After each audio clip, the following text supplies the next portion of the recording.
So for this demonstration, I thought it would be really fun to take a look at what 802.11 Mac frames actually look like. So we're going to take a look at the beacon frame, and we're going to take a look at the content within the beacon frame. So in this demonstration, I wanted to show you what the 802.11 packets look like. And to do that, I'm going to bring up Wireshark. And many of you might be familiar with Wireshark because it's a great tool for sniffing the wired environment.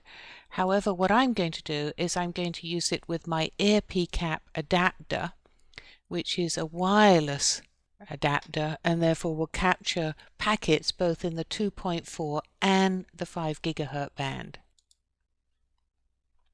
We could look at our interfaces here, and you can see here that I'm starting to capture packets with my ear PCAP adapter.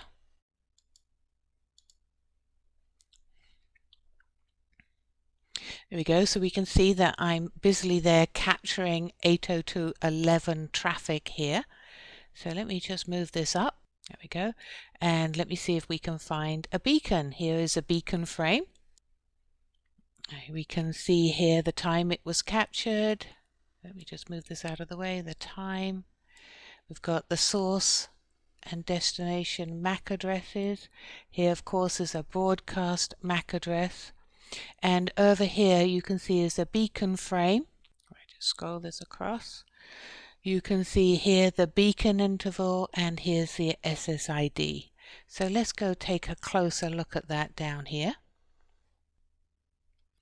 So here's the frame control field. Right click on that. You see that? You can see here is the type of frame, and it's a management frame. And this subtype here would indicate that it's the beacon.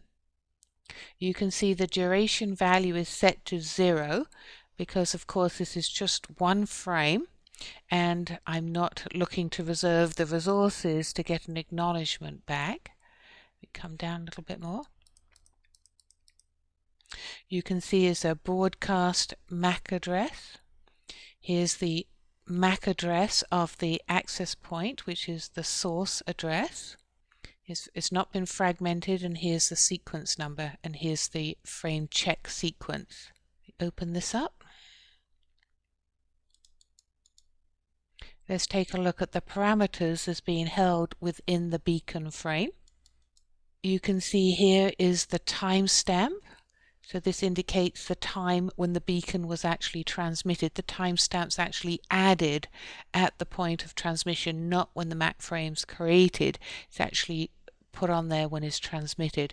Here you can see the beacon interval, as I said, is normally set to 100 milliseconds, so you can see that here.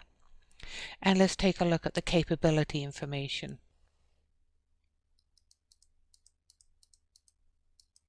So it's operating in an infrastructure basic service set. I'm using a short preamble on the physical layer.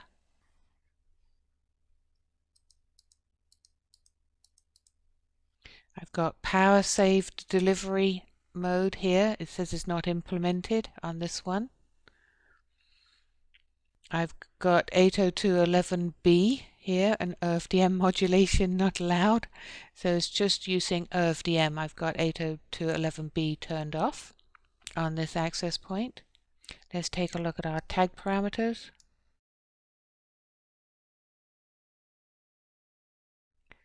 So here you can see here it's set to Avril's network. Here's my tag length here, my SSID. Here are the rates that I support.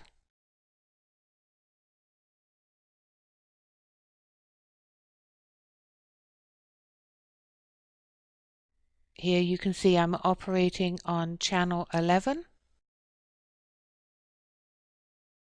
If we come down a bit more, we can see my extended rates going up to 54 megabits per second. My extended data rates. Here's my security information, the robust security network.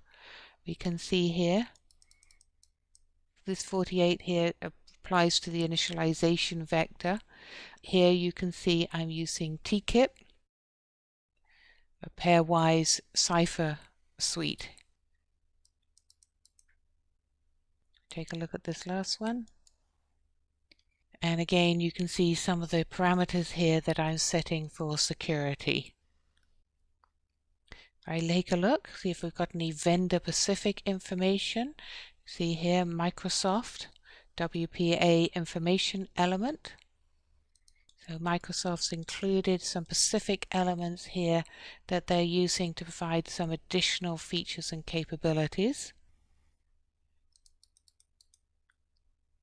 So that was our beacon frame. And so you can see that I can listen to that. I can get the SSID, etc. Let's take a look at some of the other frames that we're also seeing here.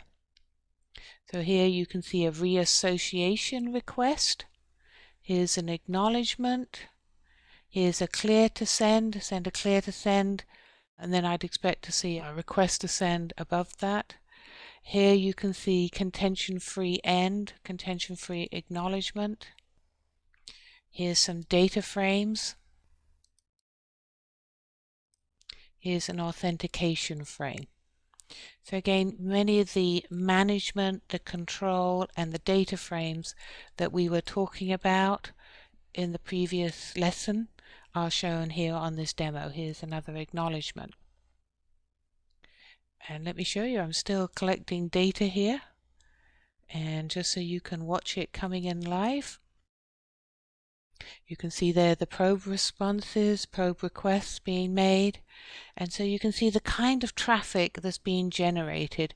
And here we're looking at 2 access points. I'm not doing very much on them, so I'm not sending a lot of data.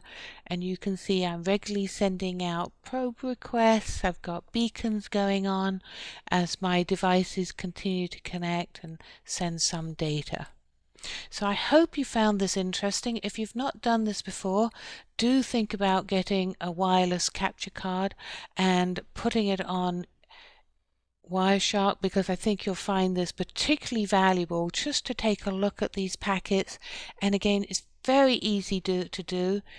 You can just literally take any of these packets at all and then just open it up and take a look about what it's got in it. So like a request to send, a beacon, etc.